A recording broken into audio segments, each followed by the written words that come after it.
UKLO 1 year masters. No IELTS required up to 5 years visa. High visa success rate. అంటే నాకు కావాల్సిన రోడ్లు, నాకు కావాల్సిన వాటరు, నాకు కావాల్సిన మంచి స్వచ్ఛమైన గాలి కావచ్చు, ఏదైనా సరే తక్కువ ఖర్చుతో. అంటే తక్కువ ఖర్చు అంటే నేను తక్కువ ట్యాక్స్ పే చేయాలి, నీవు తక్కువ ఖర్చుతో మెయింటైన్ చేయడం కాదు, నా దగ్గర నుంచి తక్కువ ట్యాక్స్లు లాగు. ఇప్పుడు ఆంధ్రాలో ఏమైపోయిందంటే అండి, చెత్త పన్ను కలెక్ట్ చేస్తారు. మీకు తెలిసే ఉంటుంది. మీరు ఎక్కడ ప్లేస్ అండి? విజయవాడ కదా. ఆంధ్రాలో చెత్త పన్ను కలెక్ట్ చేస్తున్నారండి. చెత్త పన్ను అసలు ఇంతకుముందు లేదు, ఇంతవరకు అసెంబ్లీలో అడగలేదు ఎవరు కూడా. నాకు చాలా బాధేస్తుంది. ప్రాపర్టీ ట్యాక్స్ అని ఒకటి ఉంటుంది. మీకు సొంత ఇల్లు ఉంటే మీరు ఎవ్రీ ఇయర్ ప్రాపర్టీ ట్యాక్స్ కడతాం. ప్రాపర్టీ ట్యాక్స్ ఎందుకు కడతాం అంటే అది చెత్త కోసమే కడతాం మనం. చెత్త పన్ను ఉండదు మరి సపరేట్గా. Property tax is nothing but maintaining by Hyderabad అయితే జిహెచ్ఎంసీ అంటాం మనం, విజయవాడలో అయితే విజయవాడ మున్సిపల్ కార్పొరేషన్ విఎంసీ అంటాం, హైదరాబాద్లో గ్రేటర్ హైదరాబాద్ మున్సిపల్ కార్పొరేషన్ అంటాం. మీరు ప్రాపర్టీ ట్యాక్స్ హైదరాబాద్లో మన ఫ్లాట్కి ప్రాపర్టీ ట్యాక్స్ కడతాం. దేనికి కడుతున్నాం మనం కొన్న ఫ్లాట్ రిజిస్ట్రేషన్ ఛార్జెస్ కట్టాం. ప్రాపర్టీ ట్యాక్స్ ఎందుకు కడుతున్నాం మనం? ఏ పర్పస్ కొడుతున్నాం అంటే మన ఇంటి నుంచి కొంత చెత్త క్రియేట్ అవుతుంది, అది తీసుకెళ్ళి వాళ్ళు డంప్ చేయాలి, ప్రాసెస్ చేయాలి. కాబట్టి దాన్ని ఇండైరెక్ట్ గా ప్రాపర్టీ ట్యాక్స్ కైండ్ ఆఫ్ వేలో మంత్లీ డబ్బులు ఇస్తున్నాం ఆల్రెడీ. ఎక్కడ ఇస్తున్నారు? హైదరాబాద్ లో మీరు మంత్లీ ఎవరు? హైదరాబాద్ లో ప్రాపర్టీ ట్యాక్స్ కడతారు మీరు. హైదరాబాద్ లో చెత్త ట్యాక్స్ ఏడ ఉంది? లేదు సార్, మామూలుగా మీరు వాళ్ళు రోడ్ సైడ్ వాళ్ళకి బ్రైబ్ ఎత్తున్నారు. ఏది వాళ్ళందరూ ఏంటంటే చెత్త తీసుకెళ్లే వాళ్ళకి వాళ్ళు అడుగుతా ఉంటారు, సార్ ఛాయ్ అని అంటా ఉంటే వాళ్ళు ఒక్కొక్క ఇంటికి ఒక 100 రూపాయలు ఛార్జ్ చేస్తున్నారు. అది అఫీషియల్ కాదు. ఆంధ్రాలో అఫీషియల్ కలెక్ట్ చేస్తున్నారు చెత్త ట్యాక్స్. నేనేమంటానంటే అడ్మినిస్ట్రేషన్ చేసే వాళ్ళు ఇది ఎందుకు, ఒక పెద్ద వాళ్ళు ఎందుకు మెయింటైన్, చిన్న వాళ్ళ గురించి మనలాంటి సామాన్య గురించి మెయింటైన్ చెక్ చేయట్లేదు అసెంబ్లీలో. నువ్వు ప్రాపర్టీ ట్యాక్స్ కలెక్ట్ చేస్తున్నప్పుడు చెత్త పన్ను ఎలా వేస్తావు అనేది ఇది ఇల్లీగల్ అని ఒక్కళ్ళు కూడా రేజ్ తెలియదండి. అది ఎందుకు జరుగుతుందనేది నాకు తెలియదు. ఇలాంటివన్నీ అంటే నాకు ఈ రెండు రకాలుగా, ఒకటి పవన్ కళ్యాణ్ గారి యొక్క ఆ క్వశ్చనింగ్ యాటిట్యూడ్ ఉంది, ఇంకో పక్క అడ్మినిస్ట్రేషన్లో ఇలా చేయాలని ఉంది. అదే రేర్ కాంబినేషన్. I'm happy. అంటే నాకు కూడా ఉంటుంది, కానీ ఇంకా బెటర్గా చేసి ఉండాలి, ఇంకా బెటర్ చేయాలని నేను కూడా ఆ పాత్ వేసుకుంటాను. ఇప్పుడు మీలా స్పీకర్ గురించి చెప్పుకుంటున్నాను, వెళ్ళి మాట్లాడతాను. అవకాశం వచ్చిన రోజు I should able to display my abilities. ఇలాంటి గొప్ప పన్నుల గురించి, ట్యాక్సుల గురించి మీలాంటి గొప్ప వాళ్ళకే తెలుస్తుంది. మేము గొప్ప ఏం కాదు మేడం, నేను నార్మల్ గొప్ప అని అనట్లేదు, కానీ ఎక్స్పీరియన్స్ ఉంది, ఎక్స్పోజర్ ఉంది, అందువల్ల ఐ కెన్ సే 100%. ఆ ఎక్స్పోజర్ మాకు కూడా మీరు ఎక్స్పోజ్ చేస్తుంటే మాకు కూడా అంతా చాలా కొత్తగా ఉంది యాక్చువల్గా. బట్ నిజంగా అంటే చాలా హ్యాపీగా అనిపిస్తుంది. యాక్చువల్గా మిమ్మల్ని నేను పిలిచింది మూవీ గురించి, కానీ మనం మూవీ గురించి చాలా తక్కువ మాట్లాడారు. మా డైరెక్టర్ గారు చూసారు అనుకో, బ్రదరు మీరు వెళ్ళింది దేనికి, సినిమా ప్రమోషన్ చేయకుండా వన్ సైడ్. మా డైరెక్టర్ గారికి నాకు ఆర్గ్యుమెంట్, బ్రో మీరు జనసేన అయి ఉండొచ్చు, మన మూవీలో ఎక్కడ కూడా మనం ఒక పార్టీ సైడ్ తీసుకోలేదు, మనం అక్కడ ఓన్లీ అడ్మినిస్ట్రేషన్ రిలేటెడ్ ఇష్యూలో ఒక పర్సన్ ఏదైతే స్ట్రగుల్ అయ్యాడో దాన్ని ఎలా ఫేస్ చేసాడో చూపిస్తున్నాము. మీరు వెళ్ళి ఏదైనా పార్టీ సైడ్ మాట్లాడకండి, దానివల్ల మనం ఇబ్బంది పడతాము అనేది ఆయన నాకు చెప్తాను. బ్రో మీరు ఒక సైడ్ తీసుకోకండి ఎక్కడ కూడా, మళ్ళీ మీ పార్టీ గురించి ఇప్పుడేం మాట్లాడదు సినిమా గురించి అంటాడు. ఎలా ఉంటాం? మన నేచర్ ఏదైతే ఉందో అది బయటకు వస్తుంది, అది రావాలి. అంటే నష్టపోయాం కదా అని చెప్పి మనం మొన్నదే మాట్లాడలేకపోతే ఇంకా దానిలో జెన్యూనిటీ ఎక్కడ ఉంటుంది? కానీ చాలా బాగుంది, ఎందుకంటే మూవీ గురించనే మనం స్టార్ట్ చేసినప్పటికీ కూడా మీరు మాట్లాడే ప్రతి వర్డ్, అంటే ఆ మాట్లాడే తీరు కానివ్వండి, చాలా మీలో ఉన్న జెన్యూనిటీని బయటకు చూపిస్తుంది. At the same time me vision కూడా బాగా కనబడుతుంది మాకు కూడా. అంటే లైక్ మంచి విజన్ ఉంది మీకు, అంటే ఫ్యూచర్లో ఒక మంచి పొలిటీషియన్కి ఉండాల్సిన లక్షణాలన్నీ ఉన్నాయి, ఓపెన్గా ఒక మాటలో చెప్పాలి అంటే. I will not become a good politician madam, that is for sure. ఇంత హానెస్ట్గా ఉంటే నీ పనికిరాను, ఐఎమ్ షూర్ ఫర్ ఇట్, నిజంగా. నేను I'm telling you with experience. మీరే చెప్పేస్తున్నారు. ఎందుకంటే నాకు ఈ పొలిటికల్ ఎక్స్పీరియన్స్ కోసం అని చెప్పి మాకు ఐసీఐ అని హైదరాబాద్లో సీఏ ఎలక్షన్స్ ఉంటాయి, నేను దాంట్లో పార్టిసిపేట్ చేశాను.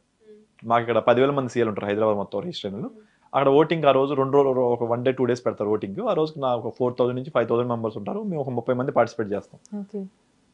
అందులో ఒక 7 or 8 సెలెక్ట్ అవుతారు ఫైనల్గా. నేను పోటీ చేసినప్పుడు 7 people ఉన్నారు. నేను ఆ 33లో నా ప్లేస్ 8th వచ్చింది. అంత ఫైట్ ఇచ్చాను కానీ ఓడిపోయా. ఇంకొక 10 ఓట్లు ఉంటే నేను గెలిచేవాడిని. అప్పుడు నాకు ఎక్స్పీరియన్స్ అయ్యాను, నాకు మైండ్ సెట్ అర్థమైంది. నేనేమో స్ట్రైట్గా, ఇప్పుడు నా కులం వాళ్ళు కొంతమంది నన్ను ఓన్ చేసుకోవడానికి ట్రై చేశారు.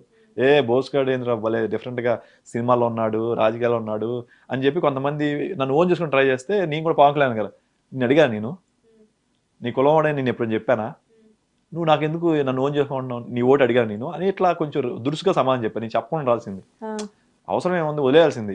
కానీ వాళ్ళు ఎప్పుడైతే ఓన్ చేసుకుంటే, నువ్వు నా పనితనం చూడు, నీ బాగా చేయగల నా విజన్ డాక్యుమెంట్ ఇచ్చాను కదా, దాంట్లో ఏం చేద్దాం అనుకుంటున్నాను నెక్స్ట్ 4-3 years అని చెప్పి ఇచ్చాను, దాంట్లో బట్టి చేయొచ్చు కదా అన్న. వీడికి బాగా పొగర్రా, వీడికి బలుపు చాలా ఉంది అని చెప్పి కొంతమంది బాయ్కాట్ చేశారని నాకు తర్వాత తెలిసింది. తర్వాత రియలైజ్ అయ్యారా నేను నెక్స్ట్? రిలీజ్ అవ్వాలా, నాకు చెప్పారు. ఓకే. బట్ నాకు ఎవరు లాస్ అండి అది. ఈ రోజు నా దగ్గర బాస్ జాబ్స్ అనే స్టార్ట్అప్ ఉంది. ఈ రోజు డేట్లో 20 crores వాల్యుయేషన్. అదంతా నేను ఫ్రీగా చేద్దాం అనుకున్నా సిఏ ఫ్యాటర్నిటీకి. నన్ను అక్కడ ఓడించేసరికి దాన్ని నేను ఒక బిజినెస్ మోడల్ కింద క్రియేట్ చేస్తున్నా ఇక్కడ. నేను ఇప్పుడు దాని మీద చూసినా మీకు బెనిఫిట్ అయింది. నేను దాని మీద ఒక 1.5 crore ఖర్చు పెట్టా లాస్ట్ 3 ఏళ్ళ నుంచి ఖర్చు పెట్టా. కానీ ఈ రోజు అది ఎలా అయిపోయిందంటే 20 crores వాల్యుయేషన్ వచ్చింది. ఎనీ టైం అది can make 100 crores valuation any time. అంత వర్త్ ఉంది దాంట్లో. అది ఎలా వచ్చిందంటే ఆ రోజు నేను వాళ్ళకి ఏదో చేద్దాం అని చెప్పి నా మేనిఫెస్టోలో పెట్టుకుంది, ఫ్రీగా చేద్దాం అనుకుంది. ఈ రోజు నాకు అది నేను ఓడిపోవడం వల్ల దాన్ని నేను బిజినెస్ మోడల్ కింద కన్వర్ట్ చేసుకున్నా. ఫైనల్ గా నాకు అర్థమైన విషయం ఏంటంటే మీరు ఏదైనా చేసి బ్రతకగలరు. అదైతే ఉంది మేడం. మీరు నమ్మరు, ఈ రోజు కూడా వెళ్ళి డెలివరీ బాయ్గా పనిచేయాలి పెద్ద అప్పుడు. పిజ్జా డెలివరీ బాయ్లో టూలెట్ ఉంటుంది, ఎక్కడో మనం వెళ్తాం పిజ్జా హట్కి వెళ్తాం కదా, దానిలోకి వెళ్తే చూస్తుంది. ఎందుకంటే వేకెన్సీస్ కనపడతా ఉంటుంది. ఏదో కాసేపు చేసి వస్తే ఏంటి తప్పేముంది, ఒకసారి చేసి వద్దాం. ఎందుకంటే రియాలిటీకి అర్థం దగ్గరగా ఉండాలి, మనం ఎక్స్పోజర్ అంతా ఇక్కడే కదా అని చేయాలనిపిస్తుంది. అప్పుడు అనిపిస్తుంది నాకు ఇంకా పీస్ ఇంకెట్లా ఉంటుంది అంటే నేను trying for searching for my purpose of life. ఎక్కడ నేను ఇంకా బెటర్గా ఉంటాను, నాకు హ్యాపీనెస్ అనిపించట్లేదు ఎవ్రీడే. ఇంకా ఏదో చేయాలని ఒక కోరిక ఉంది చూసారా, దానివల్ల నాకు ఏదో చేయాలనిపిస్తుంది. అట్లా మేబీ దానివల్ల బతుకుతాం. And I do a concept called minimalistic అంటే తక్కువ ఉండాలి, తక్కువ దాంతో బతకాలి. అంటే ఎవ్రీడే మనకి మహా అయితే ఏం కావాలి, పేస్ట్ కావాలి, వాటర్ కావాలి, ఫుడ్ కావాలి. ఆ రోజు మొత్తంలో తక్కువ ఖర్చు తక్కువగా మెయింటైన్ చేయాలనేది ఎవ్రీ మంత్లో 1 day అలా అనుకుంటాను. ఆ రోజు ఏమి ఖర్చు పెట్టకూడదు, జీరో బడ్జెట్ ఉండాలి. రెగ్యులర్గా ఎవ్రీ మంత్ ఉంటాను నేను అట్లా. ఎన్ని రోజులు ఉంటారు? 1-2 days మినిమం ఉంటాయి every month. But being a chart accountant నాకు ఖచ్చితంగా నేను మూవ్ ఆన్ అవ్వాలి, అటు ఇటు మూవ్ అవ్వాలి. మూవ్ అన్నప్పుడు నా పెట్రోల్ ఖర్చు చేయాలి కారు. సో బై డిఫాల్ట్ అది కొంత ఉంటుంది. జీరో బడ్జెట్ అంటే మినిమలిస్టిక్ అనేది ఇట్స్ నాట్ పాసిబుల్ నాకు అనిపిస్తుంది ఒక్కోసారి. బట్ సండే రోజు is very much possible. Okay. And movies next అంటే కొంచెం పొలిటికల్ అనేది కొంచెం ఆపుదాము, ఎందుకంటే ఇప్పటికే మనం చాలా హెవీ అయిపోయింది, చాలా హెవీగా మాట్లాడేసాం. అండ్ మూవీస్ కంటిన్యూ చేస్తారా? డెఫినెట్లీ అండి. ఇది నా అంటే మీరు టీజర్ చూసారో లేదో నాకు తెలీదు. ఐ థింక్ మీరు చూసారా టీజర్? చూసే కదండి మిమ్మల్ని పిలిచాను. అన్యాయం రాగానే మీకు ఎలా అనిపించింది టీజర్? చాలా బాగుంది, చాలా ఎక్సలెంట్ గా ఉంది. లైక్ అంటే మిమ్మల్ని చూసినప్పుడు నేను ఫస్ట్ ఏమనుకున్నానంటే న్యూ పర్సన్ అయితే కాదు, చాలా ఎక్స్పీరియన్స్ పర్సన్ ఏమో, మేబీ ఏ మలయాళం నుంచో ఎటు నుంచో వచ్చిన అబ్బాయి ఏమో అనుకున్నాను. బట్ కానీ మా గుంటూరు అబ్బాయి అని చెప్పి ఇప్పుడు మీ ఇంటర్వ్యూ ద్వారా తెలిసింది. అండ్ చాలా బాగుంది. First of all me voice కానివ్వండి, మీ డైలాగ్ మాడ్యులేషన్ అంతా కూడా చాలా బాగుంది. Thank you. మీరు అన్నారు మలయాళంగానే ఒక చిన్న కమెంట్ చూసాండి మనం టీజర్ కింద. ఏంటి మలయాళం వాళ్ళ తీస్తారనుకున్నాను, మనలో కూడా తీసారా అని ఒక డైలాగ్. ఇప్పుడు దాకా మలయాళం తీయగలరు ఏంటి, మనలో కూడా ఇలా చేయగలరా అని ఒక డైలాగు. ఇంకొక అతను కమెంట్ దేవకట్ట గారి ఆయన పోస్ట్ పెట్టారు. దేవకట్ట గారు రిలీజ్ చేసినప్పుడు happy to release this little beauty very rooted అని చెప్పి ఆయన పోస్ట్ చేసి దాన్ని రిప్లై చేస్తూ this can be our Pariyerum Perumal అని తమిళ్లో ఒక పెద్ద సినిమా అయింది. అది 100 కోట్ల సినిమా అయింది. పెరియేరం పెరుమాల్ అని ఒక పెద్ద cinema. This can be our Pariyerum Perumal అని చెప్పి అతను కమెంట్ పెట్టాడు. నాకు చెప్తుంటే కూడా నాకు గూస్ బంప్స్ వస్తుంది, ఎందుకంటే ఆ సినిమా నాకు చాలా ఇష్టం. పెరియేరు పెరుమాల్ అని తమిళ సినిమా చాలా బాగుంటుంది. This can be our Pariyerum Perumal అనేసరికి I felt very happy. Yes, నేను ఏదో చిన్న ప్రయత్నంతో నేను డైరెక్టర్ స్టార్ట్ చేసింది ఈరోజు it is making some impact. చూస్తారా కామెంట్స్ అన్ని? ప్రతి ఒక్కటి చూస్తాం మేడం, ఎందుకంటే this is what we're doing కదా, ఎనర్జీ పుట్టింగ్ ఎనర్జీ అని ఎవ్రీ స్మాల్ కౌంట్ ఎవ్రీ పర్సన్కి రియాక్ట్ అవ్వడానికి ట్రై చేస్తాం. కాకపోతే ఇంకా స్మాల్ లెవెల్లో ఉంది కదా టీజర్. ఇప్పుడు దాకా ఒక 10-15 లక్షలుగా వెళ్ళింది వ్యూస్ ఓవరాల్ గా అన్ని చోట్ల. ఇంకా I want to make each and every, ఎందుకంటే ఇది పల్లెటూరు సబ్జెక్ట్ కాబట్టి I want each and every hook and nook of corner of ఆంధ్రాకి వెళ్ళాలనేది ఉద్దేశం. మీ ద్వారా నాకు ఇంకో పెద్ద ఆపర్చునిటీ వచ్చింది. కనీసం ఒక 10,000 నుంచి 20,000 మంది మినిమం రీచ్ అవుతారు నెక్స్ట్ 2 days లో. ఆ తర్వాత ఇంకొక 1,00,000 మందికి వెళ్ళింది అనుకోండి, ఈ ఇంటర్వ్యూ ద్వారా ఎక్కడన్నా చూసి అరే ఎవడు రీడు కొంచెం తేడాగా ఎక్కువ మాట్లాడతానని వచ్చి చూడొచ్చు. కొంతమంది అరే బాగా మీరు అన్నట్టు జెన్యున్ గా మాట్లాడతానని వచ్చి చూసే వాళ్ళు ఉన్నారు.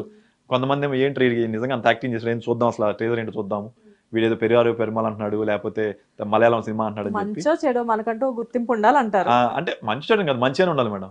ఏమన్నా చెడుగా వెళ్ళొద్దు, నెగిటివ్ ఎనర్జీతో ఎప్పుడు వెళ్ళకూడదు. పాజిటివ్ ఇంపాక్ట్ ఇస్తే ఉండాలి, లేదంటే మూసుకుని కూర్చోవాలనేది నాది. నువ్వు చేస్తే మంచి అయ్యి, లేకపోతే మూసుకుని కూర్చో. This is my philosophy. అంతే. నైస్ అండి, చాలా బాగుంది. అండ్ ఇంకొకటి ఏంటంటే నాకు వచ్చిన కామెంట్ ఏంటంటే అల్లు అర్జున్ గారు మలయాళం సినిమాలో రీమేక్ చేయడం, మంది 5 లాంగ్వేజ్లో టీజర్ రిలీజ్ చేసాం. తెలుగు, తమిళ్, హిందీ, మలయాళం, కన్నడ 5 లాంగ్వేజ్లో మన టీజర్ రిలీజ్ చేసాం. It good response. అంటే మేము పంపిస్తా ఉన్నాం అవతల పిఆర్ఓ ఎవరినో support, sir please share respective పేజెస్లో షేర్ చేయండి అని చెప్పి రిక్వెస్ట్ చేస్తా ఉన్నాం. కొంతమంది షేర్ చేశారు, కొంతమంది చేయలేదు. ఓకే, మా ప్రయత్నాలు మేము చేస్తున్నప్పుడు నేను చూశాను ఎవరయ్యా మళ్ళీ మన సినిమాని మలయాళంలోకి డబ్ చేశారని చూస్తే ఇంతకుముందు అల్లు అర్జున్ గారు చేశారు, తర్వాత నా సినిమానే మలయాళంలోకి వెళ్ళి డబ్ చేస్తున్నట్టు అనిపించింది. I felt very happy. అంటే ఎవరు అది చేయలేదు. అంటే వాళ్ళ సినిమాలు మనం ఇంపోర్ట్ చేసుకుంటున్నాం, మనం డబ్ చేసి మనం చూస్తున్నాం, కానీ ఎప్పుడైనా మీరు మన సినిమా మలయాళంలోకి వెళ్ళి చేసిందా అనేది నాకైతే తెలియలేదు. నేను అల్లు అర్జున్ గారి అయితే రిలీజ్ చేస్తున్నట్టు తెలిసింది. నెక్స్ట్ ఈ మధ్య కాలంలో నాదే అని అనిపించింది. I think I'm going to make some impression in Malayalam. I'm very happy. Okay, so Allu Arjun గారు మల్లు అర్జున్ లాగా మీరు కూడా మలయాళంలో బోస్ గారు అంటే ఒక ప్లేస్ అనేది సంపాదించుకోబోతున్నారు. ఖచ్చితంగా మేడం, ఎందుకంటే I really like that industry as well as I love story telling. కొత్తగా ప్రతి ఒక్క లైఫ్లో వాళ్ళకున్న ఒక వ్యూ పాయింట్ని చెప్పాలి అనేది నా ఆలోచన. సో ఆ వ్యూ పాయింట్ చెప్పాలి. We are not right or wrong కంటే కూడా ఆ వ్యూ పాయింట్ ఉంటుంది.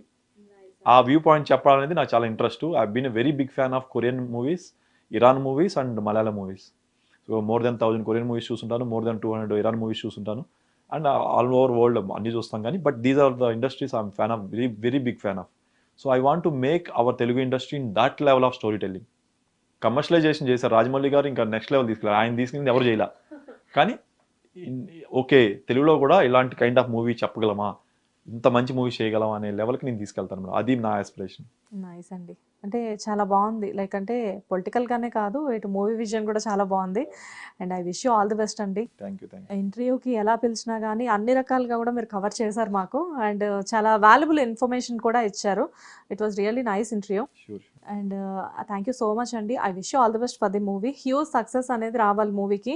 అట్ ది సేమ్ టైం చాలా సక్సెస్ వచ్చాక మీరు మీ టీంతో కలిసి వచ్చి మళ్ళీ నాకు ఇంటర్వ్యూ ఇవ్వాలి. డెఫినెట్లీ మేడం, సక్సెస్ వచ్చా ఖచ్చితంగా వస్తాం, అందులో డౌట్ లేదు. మాకేమి భేషజాలు లేవు. ఖచ్చితంగా మీకు ఎప్పుడు కావాలన్నా మీరు చెప్పొచ్చు. మేబీ టైం డిఫరెన్స్ అటు ఇటు 1 hour అటు ఇటు అంతే. అండ్ చాలా పెద్ద హీరోగా నేను ముందు మిమ్మల్ని చూడాలి అనుకుంటున్నాను.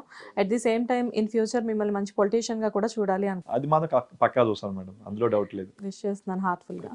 ఓకే, అలా కూడా ఉంటుందా మేడం? ఇక్కడ మీకు ఇందాక కనబడలేదా, తదాస్తు దేవతలు చుట్టూ తిరుగుతూ ఉన్నారు. కొబ్బరికాయ ఏమైనా పెట్టాలా మేడం? ఏం ఏం అవసరం అక్కర్లేదు. లేదు. మేము అంటే అరే- మీకు కొట్టాలా అట్లా ఎలా? అంటే నాకేమొద్దు, నేను అరేంజ్ చేస్తాను వాళ్ళకి. ఎనీవేస్, థ్యాంక్ యూ అండి. Thank you so much for the interview. Thank you so much.